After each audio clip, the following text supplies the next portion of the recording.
How's it going, everybody? It's the Kage Little Fox here. It's my channel where I talk about anime, video games, cartoons, most notably Sonic and Ninja Turtles. And today, I'm here to talk about Mortal Kombat, specifically about the Mortal Kombat 2 movie that just came out. Yep, that's right. I saw it last weekend, and now I'm doing a kind of a review on it and stuff. So, I'm definitely going to get into it and whatnot. There are things I kind of like, things I didn't like, and I'm here to talk about it. And probably some references or Easter eggs that might have went over people's heads. So let's get right into it. The movie opens up with a flashback of a young Katana watching her dad, King Jarrett, represent Edenia in Mortal Kombat against Shao Kahn from Outworld. King Jarrett fights the good fight but is killed by the Emperor. Then Kahn proceeds to conquer Edenia. Katana is then adopted by her dad's killer, and her mom, Queen Sindel, is forced into a marriage with him. Then we kind of fast forward into the present where Raiden wants to recruit Johnny Cage to compete in the Mortal Kombat tournament. Johnny Cage was once a one of the best martial artists in the world and used to be like an action star back in the 90s, but over time he kind of lost his confidence. So he meets Sonya Blade, Cole Young, Jax Briggs, Liu Kang, who are all kind of representing Earthrealm as well. But he tries to kind of opt out after he kind of heard that it's a death tournament, but he's kind of summoned anyways by the Elder Gods to face Katana, and Sonya is kind of sent to face Remnant Sindel. So Johnny loses his match against Katana, who spares his life, and Sonya kind of manages to kill Sindel. Katana later shows up at Raiden's Sky Temple, revealing to Johnny that she's actually a double agent and that she plans to overthrow her stepdad. Jade, her best friend and a competitor for Outworld, kind of suspects of her betrayal and eventually captures her at some point. Meanwhile, Raiden is mortally wounded during an ambush by Shang Tsung and Kung Lao, revived as a revenant. And during the chaos, everyone besides Johnny and Sonya are teleported away against their opponents from Outworld. So Shao Kahn versus Cole Young, Jade versus Jax, and Kung Lao versus Liu Kang. So Jax defeats and spares Jade for Katana's sake. Liu Kang defeats Kung Lao and promises to revive him someday. And Cole is decapitated by Shao Kahn, and then his body is pushed into the flesh bits. Shao Kahn also has Raiden's godlike immortality. Shang Tsung had absorbed into Shinnok's amulet during the ambush. With the remaining numbers, Liu Kang, Jax, Johnny Cage, and Sonya are sent by some of Raiden's power to Outworld to kind of recover the amulet. So they try to ally with Baraka and the Tarkatans to kind of lead them to Khan. Baraka refuses and personally fights Johnny Cage for gaslighting him into to trying to help them. And after Baraka is defeated, he kind of bonds with Johnny and shows them the way. As they try to steal the amulet, Jax, Liu Kang, and Sonya encounter and fight Shao Kahn in his throne room, but Jax is killed by Khan, and Liu and Sonya are sent to face him in the tournament. Meanwhile, Johnny encounters a revived Kano who wants to help because he kind of preferred his lifestyle in the Earth realm over the current one that he has inside Outworld. So they team up because the revived Bi-Han, aka Noob Saibot, is back, and he stole the amulet for Khan. Then he kind of went to the Nether realm. So Raiden used the last of his power to kind of send the two to Hell, where they recruit Scorpion's help to kind of beat him. The three fight Noob Saibot over the amulet. Meanwhile, Shao Kahn is overpowering Liu and Sonya and kind of healing from his fatal wounds and stuff like that. And he kind of manages to kind of beat them both, even kill Liu Kang, who kind of turns into fire and just disperses. So Sonya kind of frees Katana, who was kind of held captive right in front of them before she's defeated herself. And with all the Earth Realm contestants defeated, Khan actually can now merge the realms. However, Katana defects and renounces Outworld and goes over to Earthrealm to kind of carry on the tournament. So she fights Khan, and it's a pretty tough fight, and thanks to Johnny Cage and his party who defeated Noob Saibot, who was able to kind of destroy the amulet as well, allowing them to kind of allowing Katana to kind of land a lethal blow on Khan, killing him. So Katana takes his throne, Raiden regains his powers, and the others capture Quan Chi to kind of attempt to revive their friends. So here are my thoughts on the movie. So the movie kind of reminded me a lot about Scorpion's Revenge, where if you saw that movie, it was kind of off to a kind of a good start. It had good animation, good fights, up until the end where we kind of got to where Scorpion just killed Goro and kind of stole Liu Kang's victory from him. That's kind of how I felt here, where Liu Kang was actually supposed to beat Shao Kahn, but his victory was kind of just given to Katana. And I get that in Katana's case, it's more deserving since Shao Kahn, kind of ruined her life for the most part. And, we're kind of already, seeing this kind of play out inside, Mortal Kombat 11, which that also kind of made no sense. And that also kind of created some kind of discourse as well in itself, that she had, took out Shao Kahn in a one-on-one fight. it also made no sense that she kind of got the green light to fight on Earthrealm side because if you know the rules inside Mortal Kombat, there's a rule in place where you can't just like depending on like your place of origin, you can't just defect over from like one realm and just represent another. So that just made no sense for like Katana, who's of Edenia or Outworld's origin and stuff, for her to like, oh well, I decided now I'm going to fight for Earthrealm, and yeah, no, that can't happen. Now you get the answer. Welcome back, Shijinko. I see that your skills as a combatant continue to grow. Perhaps one day you may even participate in the Mortal Kombat tournament. Sadly, and though I may greatly desire to, I cannot fight on Earthrealm's behalf, as I am originally from Outworld. Do you wish to review your training, Shujinko? If so, step inside my dojo, and we shall repeat your lessons. Also, while a lot of us kind of knew that it was coming, I wasn't really a huge fan of killing off Cole Young, but it kind of seems like, he might be back in the next movie, because I feel like NetherRealm Studios can be a bit petty when it comes to like, hated characters, to the point where it's kind of immature. And I wasn't really a fan of like Cole Young myself either, but I do kind of believe that if something's like bad, then you can still improve on it to kind of make it better. Like the main problem with him was that they kind of like, they used him as like the entry character over Johnny Cage, when they were like, well, we need a normal character to, and they created Cole Young, which they could have just used Johnny Cage, but whatever, right? And now they're trying to course correct by having Johnny Cage be the main character now, to make up for the last movie and getting rid of Cole Young pretty much. And, he defeated someone like Goro in his like biggest fight yet. And, people got to realize, something, that Goro was actually the Mortal Kombat champion, like before Liu Kang had defeated him back in the first Mortal Kombat tournament. So that means that the title goes from like Cole to Shao Kahn, and now it goes to Katana, who's the Mortal Kombat champion. Now, to me, it kind of seems unfair to the actor, but maybe they can actually do something with him, being like Scorpion's descendant in like the next movie or something, like becoming a modern version of him. Because, Cole he's supposed to be like a descendant of Scorpion, even though in the game Scorpion's not like that old. Like Scorpion's like a modern day ninja. But the movies had kind of changed it where they made like Scorpion like, oh, he's a ninja of old times and stuff like that. And like after his family was killed by what's his face, by Sub-Zero, pretty much, oh, he had a daughter that that was alive, and then basically she had children, and then that's how he eventually got to Cole Young and whatnot. So I was thinking, like, honestly, they could just make Cole like the next Scorpion, because Hanzo Hasashi has already kind of fulfilled his like has already fulfilled his role or his character arc and stuff. And while the Scorpion versus Noob Saibot fight was actually pretty cool in this movie, I just kind of felt like it was just more so fan service and didn't really fit the narrative. It was just kind of there for the sake of being there. But I mean, again, I'm not against it though, because I mean, besides vilifying Sub-Zero over like Scorpion, or how again Scorpion has a completed arc and stuff, like he completed his whole revenge arc in the last movie, and now he's doing it again.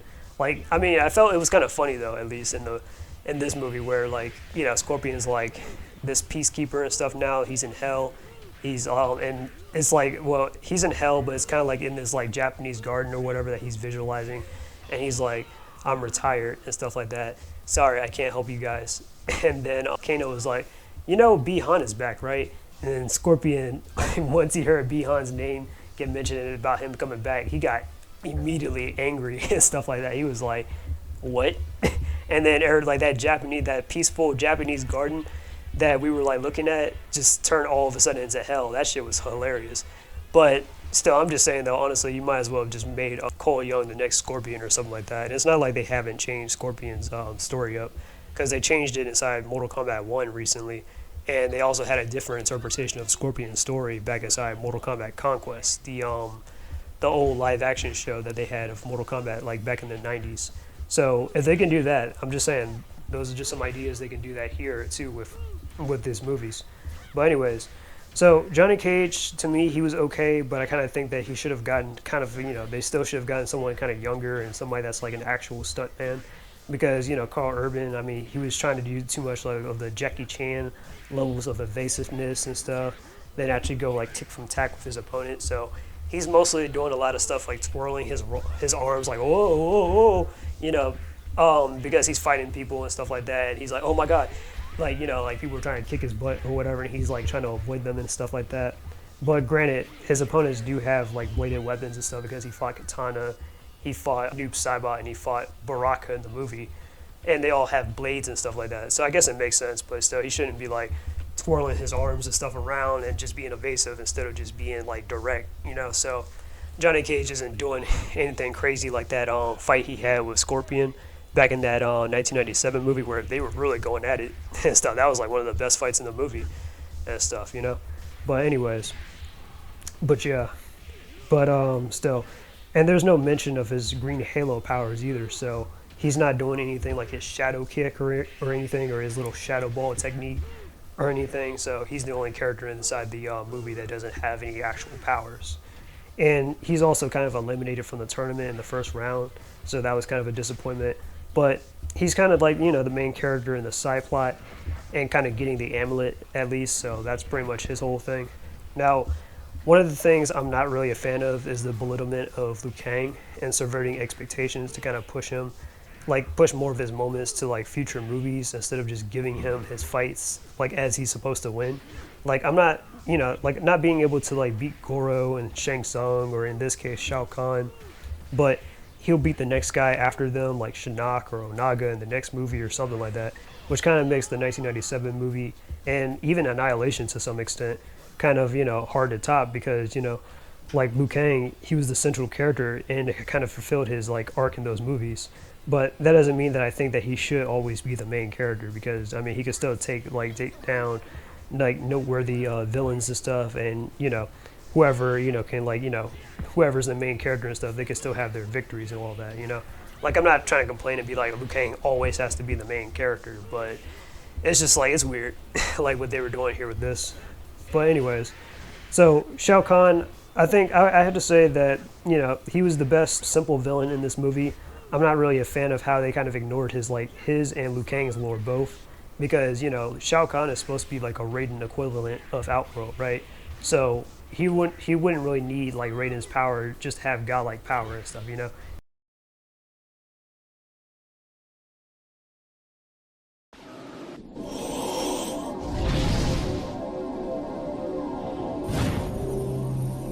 Welcome to Outworld, Shujinko. This is Outworld? I have heard many stories about this realm. This is the domain of the Emperor Shao Kahn. Emperor indeed.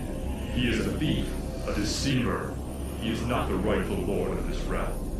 There was a time when he was much like Raiden is to your Earth realm, an advisor, but he abandoned his position and stole Outworld for himself. Who ruled Outworld before Shao Kahn? A powerful military commander, Onaga, the Dragon King. In that age, Outworld was unified. Under Shao Kahn's rule, however, Outworld has become a dangerous and chaotic place. Be wary as you continue with your quest. I will keep my eyes open, Damashi. Because he should already be sort of kind of immortal, but I mean he can still die and stuff like that. But but other than that though, like he was kind of a compelling villain who could like take on like heavy attacks and stuff like that. He was kind of like a Terminator or a Jason Voorhees and stuff, where like how like they get beat the hell up or they get shot up or they get like I don't know hit by like stuff that would like obviously like hurt the average person, and then he'll just get up and be like just shrug it off or something like that. That's kind of how Shao Kahn fought in this movie and stuff, and then he'll just get right back up and he'll just beat his opponents who are just unable to kill him and stuff, because during his fights with like Cole Young and Liu Kang, and despite how I felt about like some of those fights and stuff, I gotta say they got in some good hits on Shao Kahn where I'm like, wow, they slit his throat. Liu Kang was burning him and stuff like that. Stuff like that, that would definitely kill Shao Kahn, but Shao Kahn just like, because he had Raiden's amulet powers or whatever, he was able to heal from all that. And he was like, oh, well, you can't kill me. So, not until like Katana was able to beat Shao Kahn because they destroyed the amulet and all that stuff and was able to revive Raiden. So, yeah. And to be honest, though, kind of given how like NetherRealm Studios has treated Shao Kahn, like kind of like the meathead, brute type character and stuff, the movie's actually kind of remembers that he's actually a lot more smarter than he looks, like how he was back in the day. because a lot of people probably don't know this if you're like a casual, but Shao Kahn's a very like smart character and stuff. You know, like he taught Shang Tsung. Like if you think Shang Tsung's smart, Shao Kahn literally taught Shang Tsung just about everything he knows about sorcery and magic and all that other type of stuff. Yeah, Shao Kahn doesn't use soul magic in the same way that Shang Tsung does, like the shape-shifting or the whatever, but he is capable of absorbing more souls than Shang Tsung and stuff like that. And again, like I said, he taught him everything he knew. So yeah. But anyways, but I would definitely say that this Shao Kahn, he's definitely up there with Conquest Shao Kahn, which I think Conquest Shao Kahn, he's the best acted Shao Kahn, but this guy definitely does physically embody Shao Kahn, where he's fighting just like Shao Kahn and everything, and the writing definitely does him, pretty good service and stuff. He is better than, of course, Annihilation Shao Kahn, which, I mean, I do have a soft spot for Annihilation Shao Kahn. You know, he's definitely a classic. He's definitely meme-worthy and stuff, but, you know, acting-wise, yeah. But I do hope, like, it would be cool, though, if I could meet the actor, though, because, yeah, that guy was, like, hilarious back in Annihilation. This is glorious! Did you make them beg for mercy? Like, he was just so over the top. Tell me, did you make them beg for their lives before you destroyed them? But anyways, but because they kind of dumbed him down and kind of weakened him, and they kind of over-designed his face and helmet, that's a lot of the stuff that they've been doing inside NetherRealm. But here, he has a solid design. His mask looks kind of on point and stuff. I mean, it's like gold-plated or whatever, but I mean, it still looks nice. I mean, even this one scene where he was kind of like, you know, laughing or whatever, but he had the mask on, you know, you can't see his expression, but it kind of looks like, you know, the mask is kind of smiling in itself, like it kind of lines up and stuff, you know. And he also had the mask on from the majority of the entire time, so that was good too. So he wasn't just taking it off at random points in time, because, you know, it kind of takes away the mystery of like Shao Kahn's face. Like, I mean, I know even back in like some of the old comics, like the Malibu comics and stuff, Shao Kahn used to like sometimes take his mask off or whatever. But him in the games and stuff, him like them taking off his mask like inside MK like 11 or in Mortal Kombat 1 and stuff, it just, I don't know, it just doesn't look right, especially in Mortal Kombat 1 where they gave him the little dragon horns and stuff like that. It's like, why? Or in MK11 and stuff, like, yeah, I don't know. Like, I guess I would have appreciated the more comic book look that he had, where he had the little red eyes and stuff, but, you know, but whatever, right? But anyways, but yeah, but I would definitely say that this is definitely a good version that we've been missing for like the last 15 years, besides, well, Battle of the Realms, because I think Battle of the Realms Shao Kahn was also pretty good too. And then Kano. Kano to me was one of the better actors because he kind of felt more, like he felt the most organic compared to everybody else still. Like he felt like that in the last movie and he felt like this in this movie. So that's kind of why they kind of brought him back, you know, as himself, so that he can, you know, so the actor can just be the comic relief. And while Quan Chi and Jade were kind of like, you know, they kind of found out that they just brought him back for like nothing and stuff. I mean, I got to appreciate it though. I was like, hey, but I got to appreciate it though. Kano's back and this man is hilarious. Or, you know, like people in the movie theater were like laughing and stuff. They were like, and I did like some of the lines that Kano was saying and stuff. He was like, they're like, where's the amulet? I don't know. Maybe it's probably in my pocket where all the shit where I put all the shit I still at or whatever. Or when he made Quan Chi make him a new eye and stuff, he was like, oh, is this shit like 4K? Like, oh yeah, can you do my other eye? Like, Kano was funny, I ain't gonna lie. Like, I felt like whenever he was on the scene and stuff, he felt like he was the most organic. Like, he didn't feel like artificial or whatever. Like, in the beginning, where Johnny Cage found out that he was in Mortal Kombat at a death tournament and stuff, he was like, take me back. Like, it just, I don't know, it just didn't feel organic to me. But Kano, and whenever he speaks, oh yeah, that felt genuine. That felt like, you know, kind of grounded in my personal opinion. But yeah. And, and I even kind of like how like Kano actually betrayed Shao Kahn to help out Johnny Cage and Raiden out for a bit, you know, because, you know, he's part of in the like fighting with Noob Saibot and stuff. So he's kind of more of a chaotic neutral type character, more so than a villain or an anti-hero in these movies. So I gotta like that though, you know, and I guess it kind of makes sense technically, sort of, because, you know, Kano, technically he would have to be on Earthrealm's side because he is from Earth and from, you know, and he's a human, so he has no choice but to work with them sometimes to, like, you know, for the greater good of like saving the world, or if his life is at stake or whatever, you know. So yeah. As far as the actors goes, I would probably rank the performance by Shao Kahn at number one. I think Shao Kahn like I said, he was definitely the most accurate, and he definitely felt like in line and even better than some of the more recent interpretations of the character. So I definitely got to give it to him. Katana, she's next up. Katana was also pretty solid despite the subverting of expectations at the end. I wouldn't really call it, oh, it's woke for this reason or anything crazy. But it's just like, oh, that's quite a choice. But I guess it is what it is. But hey, I shouldn't be too broken up about it. I'm not against like a female champion or anything. Like if you play like Dead or Alive or something, Kasumi's the champion of like Dead or Alive and stuff like that. So if she can have her, time in the sun, or Chun-Li from Street Fighter and stuff, where I want Chun-Li to be in Bison and stuff like that to finally like avenge her dad and whatnot. Then hey, Katana also probably deserves a shot too at Shao Kahn. So yeah, there's that. Kano. I think Kano, like I said, he's the third best actor in my opinion.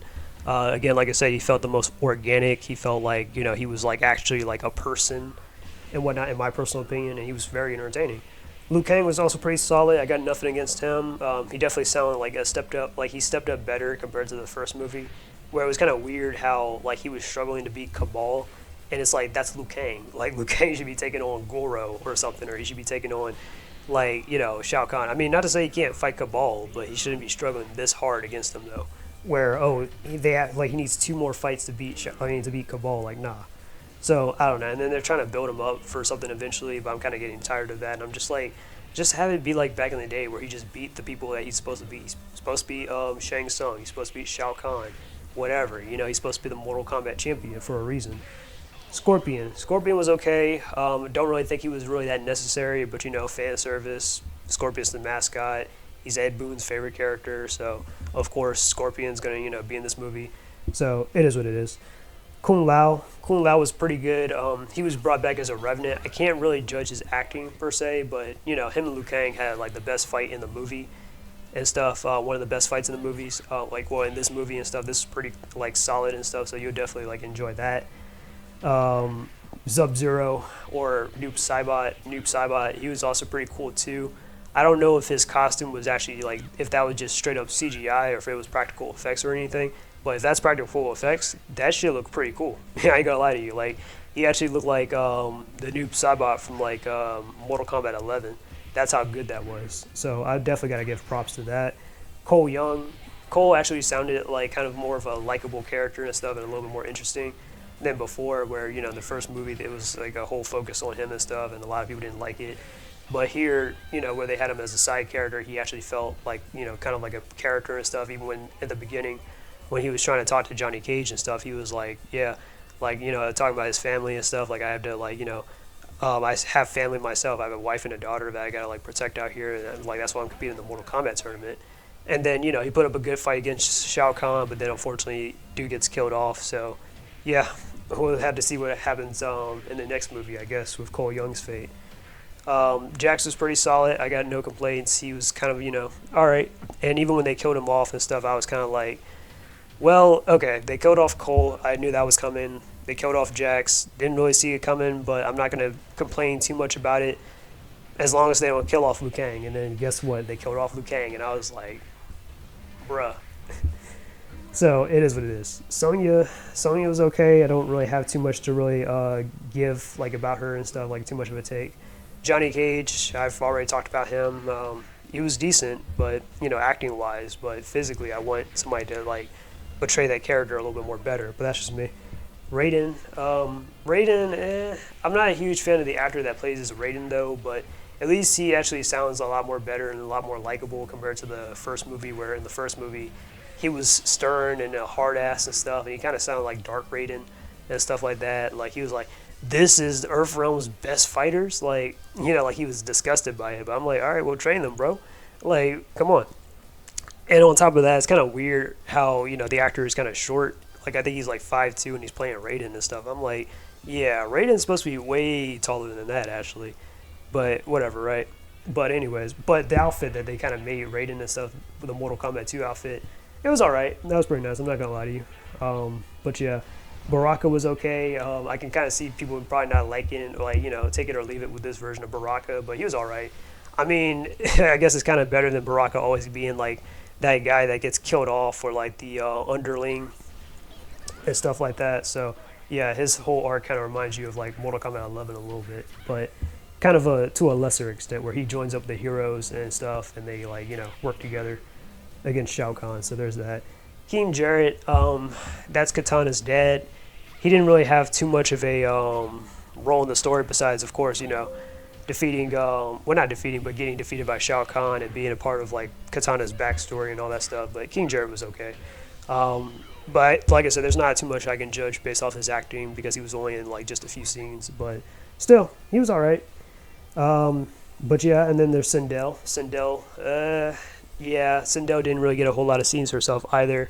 So that's why I got to put her on the back of this list. Jade.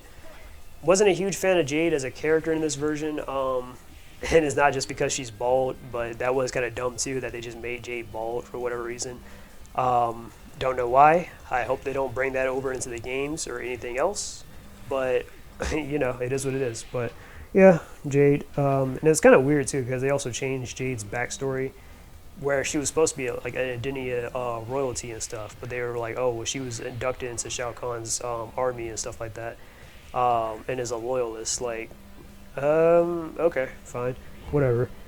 And then Shang Tsung and Quan Chi, to me, I feel like they were kind of the most underwhelming amongst the cast. That's just my personal opinion, Shang Tsung to me kind of looked like a Chinese grandma for whatever reason, and Quan Chi, he didn't really do much. I mean, well, he did some stuff, but Quan Chi just, he was just around. But that's pretty much what I think about the actors. Then a few references that I caught. Now, there are probably some references that I caught, but I probably forgot about because I kind of reviewed this days after I saw the movie. So it's not exactly, I didn't retain a whole lot like that, but I would try to go off of what I remember. But so basically some references like Katana getting captured and chained up in the Coliseum. That's a reference to like Mortal Kombat 9 and technically Mortal Kombat 2. Now if you played I never played Mortal Kombat 2, but if you go back in Mortal Kombat 2 and you look at Shao Kahn's Coliseum and stuff, originally Kano and Sonya, they weren't a part of the roster inside Mortal Kombat 2. But you can see them in the background because they got captured and chained up by like Shao Kahn, and they were in his Coliseum and stuff as captives. And then later on, this is changed inside Mortal Kombat 9 due to like Raiden's timeline interferences and stuff, where they rescued Sonya before that, but Katana gets captured instead. Then Kano, he's kind of working for Khan temporarily. That's also reference in the games and stuff. I know Kano's the bad guy, and of course he works with other bad guys, but in Mortal Kombat 3, Kano was actually working for Shao Kahn for a bit and stuff like that, and he betrayed some of Shao Kahn's enforcer squad, or some of his enforcers and stuff. Like he betrayed Shiva, betrayed Motaro, and then he joined up with Shao Kahn. So yeah. Then of course you had Shinnok's amulet. Ed Boon had made a cameo at the bar scene where he was like talking to Johnny Cage and stuff. He was like, Johnny, you look a little bit less animated than you normally do. So a little reference right there. Liu Kang's fire dragon construct. Like I said, that shit was pretty cool though. So I'm not gonna lie to you. I was like, okay, that was pretty hot. Pun not intended. But anyways, then you also got the Spite Pit. That's where Sonya and Sindel had fought. I think that's a stage from like Mortal Kombat 1 and stuff. And it's in like Mortal Kombat trilogy, I think, or whatever. But yeah, then of course you got the Flesh Pit, which is inside Mortal Kombat 2. Where, or the Deadpool or the Acid Pit or whatever, and also Mortal Kombat 9 where like, oh, you can knock your opponent's acid. That's where Shao Kahn and Cole Young had fought and all that. And then you have Raiden's Sky Temple, which the Sky Temple is usually my favorite stage back inside the 3D era of Mortal Kombat, because I like how you could just knock your opponent off the building and stuff and create a stage fatality. That shit is hilarious, especially the stuff that everybody, like some people would be saying. Like Jackson's like, oh man, or like like he about to fall to his death and he says that, or like Havoc, if he gets knocked off, he'd be like, oh man, this is gonna suck, and then like bam, the head hits the camera and stuff like that after like yeah, I think I like the Sky Temple and stuff. I like the design in the games, but it's okay here. It's all right here. I'm not a huge fan of it, but. Oh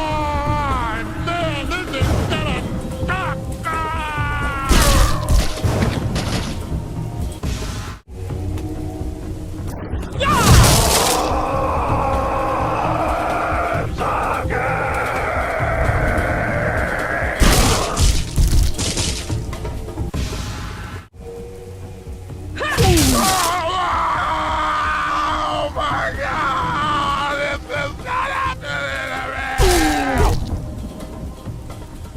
Yeah, you have Raiden's Sky Temple. You have Shao Kahn's throne room and stuff. That actually looked pretty cool.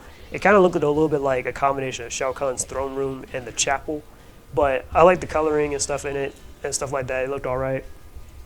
Then, of course, you have Shao Kahn's Coliseum. Didn't really look like a whole lot, but, not like an audience or anything. But, like I said, Katana was chained up and all that stuff there. Then you had the Tarkatan camp where, that's where Baraka stays at and stuff. You had the Tarkatan children as well and stuff where Johnny was like, oh, but yeah. And, of course, you have Netherrealm, hell itself. And then you also had the portal and stuff. I kind of like the portal where Kung Lao and Liu Kang had fought at. That looked pretty awesome to me. So those are pretty much the Easter eggs from what I can think of from Mortal Kombat 2. But overall, I think the movie is kind of a 8.6, so it's kind of like a B plus for me. It's definitely a step up from like the last movie back in like 2021, and I like the aesthetics of like how they kind of brought over a lot of the stuff from the games, like the live action. So the CGI scenes, like Liu Kang's fire dragons and stuff, that went pretty hard. But I wasn't a fan of like the moment when like Raiden's neck got slit, and then this weird holographic image thing, visor thing was like popping out of like Raiden's neck or whatever, and it was like, yeah, I didn't think that was good CGI in my personal opinion. And this is kind of my first time actually watching a Mortal Kombat movie in theaters, because like the first two movies kind of came out before I was kind of born. And I remember like my Nana had bought me like the double feature of like the first two Mortal Kombat movies back when I was in 6th grade when we were like at Walmart one time. I was like, oh, Mortal Kombat, because I was in 5th grade when I learned of Mortal Kombat. And then I think over the summer and stuff when we were like at Walmart, I saw Mortal Kombat, the movies and stuff like right there. And I was like, hey, Nana, can we get this? And she was like, all right, fine. And, I got it and I watched both movies and I enjoyed both movies. But yeah. But this is actually my first time, like, seeing this in theaters. The last movie, the 2021 movie had came out, I think it was released on streaming. So I saw it really in streaming before, like, like in theater, like over theaters and stuff. Because I think that was still kind of during the lockdown stuff. So overseas, I think a lot of people saw it in theaters. But, for us, over here, I think it came to streaming first. But it's been in quite a while, so I can't recall every single thing. But yeah, it was pretty decent. I mean, if you're a fan, you'll definitely get your mileage out of it. But I feel it should have kind of added more villains, like maybe Kentaro and stuff, because Kentaro was the sub-boss of Mortal Kombat 2. And Kentaro hardly gets any love in the series because they always treat him like trash. Or maybe Ermac or something, to kind of increase Khan's numbers. And they also should have, like, acknowledged other heroes like Nightwolf, Kuai Liang, the second Sub-Zero. They should have acknowledged Smoke, Shijinko, or maybe even Kenshi, since there are some of the most noble fighters in the Earthrealm that have competed in the tournaments and stuff. So it's just like, well, yeah, like with Johnny Cage and stuff. Johnny Cage is cool and stuff, and I'm not saying like don't use him at all, but I'm like, yeah, but there are other heroes that can also bring in too, that have powers or that can also like that aren't just regular civilians and stuff like that. Which, again, Johnny Cage is supposed to have powers. He's supposed to have the green halo abilities and stuff like that. But that's a whole other, whole other thing.